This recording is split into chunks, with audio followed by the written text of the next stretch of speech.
चुनावी यात्रा के इस सफर में हम आ चुके हैं इटावा में, जहां पर हमारे साथ समाजवादी पार्टी के नेता जितेंद्र दोहरे जी हैं, जिन समाजवादी पार्टी से टिकट मांग रहे हैं। और बात की जाए 2024 की, तो 2024 का आगामी जो लोकसभा चुनाव है वो नजदीक आ चुका है। यहाँ पर हमारे साथ जितेंद्र जी मौजूद है। जितेंद्र जी, लोकसभा चुनाव को आप किस नजरिए से देख रहे हैं, क्योंकि कुछ ही समय बाद आचार संहिता लग जाएगी और चुनाव भी नजदीक है, कैसा देख रहे हैं इस बार का लोकसभा चुनाव?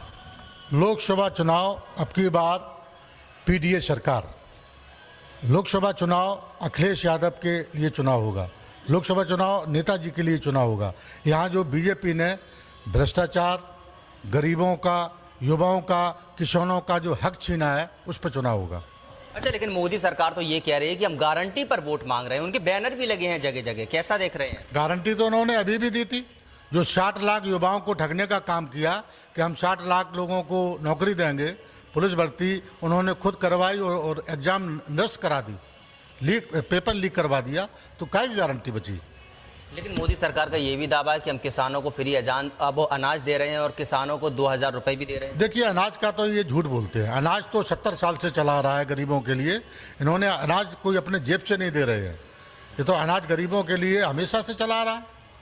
लेकिन मोदी सरकार ये भी कह रही है कि विकास की गारंटी, विकास हुआ है। क्या मानते हैं आप, इटावा में विकास हुआ है? देखिए, आप इटावा के पत्रकार हैं, मीडिया के लोग हैं, आप खुद बताइए कि भारतीय जनता पार्टी ने यहाँ कौन सा विकास कराया है? नेताजी ने, माननीय अखिलेश यादव जी ने यहाँ लॉन्च सफारी एशिया की बहुत बड़ी बनवाई।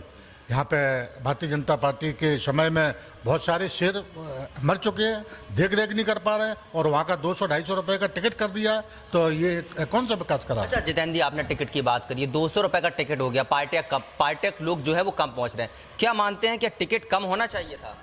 टिकट यहाँ तो मैं तो चाहता हूँ यहाँ फ्री होना चाहिए था। कम से कम 2-3 साल इनको फ्री चलाना चाहिए था, तब लोग बाग और भी बाहर से लोग आते। अच्छा, आप भी समाजवादी पार्टी का चेहरा है, समाजवादी पार्टी से टिकट मांग रहे हैं और रेस में काफी आगे चल रहे हैं। क्या माना जाए, अगर मान लीजिए समाजवादी पार्टी आपको टिकट देती है, तो इटावा की तस्वीर कैसी देख रहे हैं आप? समाजवादी पार्टी माननीय अखिलेश यादव जी के नेतृत्व में अगर मुझे टिकट मिलता है, तो इटावा जनता की पूरी लोकसभा सीट से भारी मात्रा में समाजवादी पार्टी के प्रत्याशी जीतेगा, या कोई भी प्रत्याशी आ जाए, समाजवादी पार्टी का ही अब की बार बनेगा। ये इटावा लोकसभा की जनता ने ठान लिया है। अच्छा, मान लीजिए विकास क्या कराएंगे, मान लीजिए आप चुनाव जीत कर आते हो, तो सबसे पहले कौन कौन से विकास होंगे, वो 2 विकास बताइए। देखिए, पहले तो मैं जो जमुना के किनारे, चंबल के किनारे जब बाढ़ आती है, तो हर बार वहाँ के गरीब तबके लोग या जो भी वहाँ बसते हैं, वो अपना ऊपर आके आसरा ढूंढते हैं। सबसे पहले मैं उनके लिए काम करूंगा और गरीब मजलूमों के लिए काम करूंगा। अच्छा, बेरोजगार युवा जो है वो बेरोजगार हैं। शास्त्री चौराहे पर हमने कई युवाओं को ऐसा देखा है जिनके पास डिग्रियां हैं, लेकिन वो मजदूरी करते हैं। देखिए, ये सरकार नौकरी निकालती है और नष्ट कर देती है। मैं बार बार इसी चीज़ को कह रहा हूँ, ये सरकार किसी को नौकरी देना ही नहीं चाहते हैं।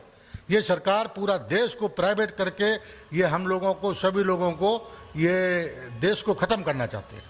अच्छा, क्या मानते हैं, बीजेपी सरकार कह रही है कि 400 पार इस बार का उनका नारा है, कैसी है उनकी जीत? देखिए, अब तो उनका आंकड़ा होगा, लेकिन ये तो भारत की जनता और यूपी की जनता और इस जिले की जनता बताएगी। 400 पार ये पहले से कैसे जान जाते हैं? क्या इनकी वोट फिक्सिंग है? ऐसा तो नहीं है। अभी हमको नहीं पता कौन सा प्रत्याशी आएगा, वो जीतेगा या हारेगा, ये कैसे जान जाते हैं? ये गलत बोलते हैं, झूठ बोलते हैं। अच्छा, चुनाव को लेकर हम एक बात कहना चाहते हैं, जो चर्चा है ईवीएम और बैलेट पेपर, आप चुनाव किस पर चाहते हैं कि चुनाव किस पर होना चाहिए? बैलेट पेपर से चुनाव होना चाहिए, ये जनता की भी मांग है, हमारी भी मांग है। बैलेट पेपर से चुनाव चाहते हैं जी। अच्छा, मान लीजिए समाजवादी पार्टी की और इंडिया गठबंधन की यूपी में कितनी सीटें आ सकती हैं? इंडिया गठबंधन की अब की बार यूपी में कम से कम 65 सीट आएंगी। 63 सीटें आएंगी। और कैसी जीत देख रहे हैं अखिलेश यादव की, क्योंकि गठबंधन हो चुका है और तमाम प्रत्याशी जो हैं वो यानी जनता के बीच जा रहे हैं। क्या आपके विकास के बाद? ये युवाओं का भविष्य है, ये किसानों का भविष्य है, इस जनता का भविष्य है।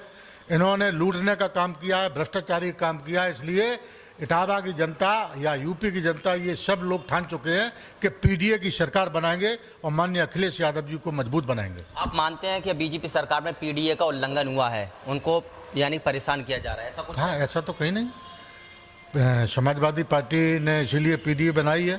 पिछड़ा, दलित, अल्पसंख्यक और अंगड़ा का मतलब जो भी सामान्य लोग में गरीब लोग हैं, सबका सम्मान रखा जाएगा।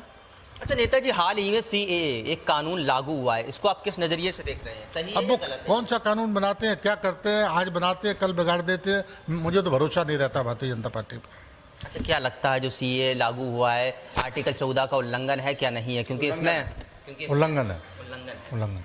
यहाँ पर समाजवादी पार्टी के नेता जितेंद्र दोहरे जी थे, जिन्होंने हमसे विभिन्न मुद्दों पर वार्तालाप किया है। कैमरामैन शिवम तिवारी के साथ असलम अंसारी, भारत टीवी, इटावा।